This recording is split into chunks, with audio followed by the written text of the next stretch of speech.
attaque d'ambassade à Kinshasa, la capitale de la République démocratique du Congo. Plusieurs bâtiments, dont celui qui abrite la représentation belge, ont été pris pour cible.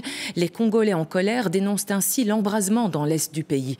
Pascal Bustamante et Quentin Warlop. Les flammes devant l'ambassade belge à Kinshasa. Tension sur place, plusieurs centaines de personnes sont à l'extérieur. La Belgique demande rapidement l'intervention des autorités congolaises.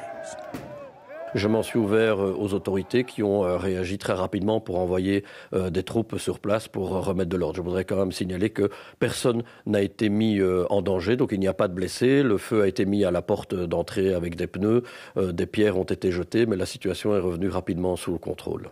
Des scènes de chaos devant l'ambassade de France aussi. Guérite incendiée, pneus en feu, des manifestants frappent les murs, s'en prennent aux caméras de vidéosurveillance et tentent de pénétrer à l'intérieur.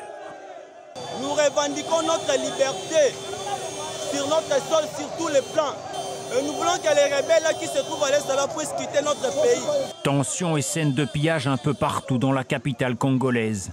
Ici, des chaises, des armoires et même une machine à lessiver sont emportées. Le chaos dans les rues de Kinshasa. Les autorités de la ville tentent d'intervenir dans la confusion générale. Cible des manifestants, plusieurs ambassades étrangères. Ce que le Rwanda est en train de faire, c'est une complicité avec la France, la Belgique, les États-Unis d'Amérique et d'autres.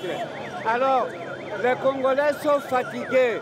Ce soir, l'Union européenne appelle à la protection des installations diplomatiques et condamne toute attaque contre des ambassades étrangères.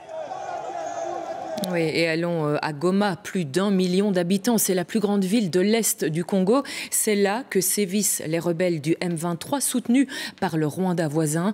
Ils ont pris le contrôle de l'aéroport. Le chaos est total. Ce sont les armes qui parlent. Théo Roland et Benoît Feit. La situation était encore confuse ce matin dans les rues de Goma où des tirs se faisaient toujours entendre. Mais il semble clair ce soir que les troupes du M23, soutenues par l'armée rwandaise, occupent désormais une bonne partie de la ville. Les agences Reuters et AFP affirment également que l'aéroport est tombé entre les mains des assaillants. La population, elle, tente péniblement de survivre dans une ville qui semble plus que jamais coupée du monde.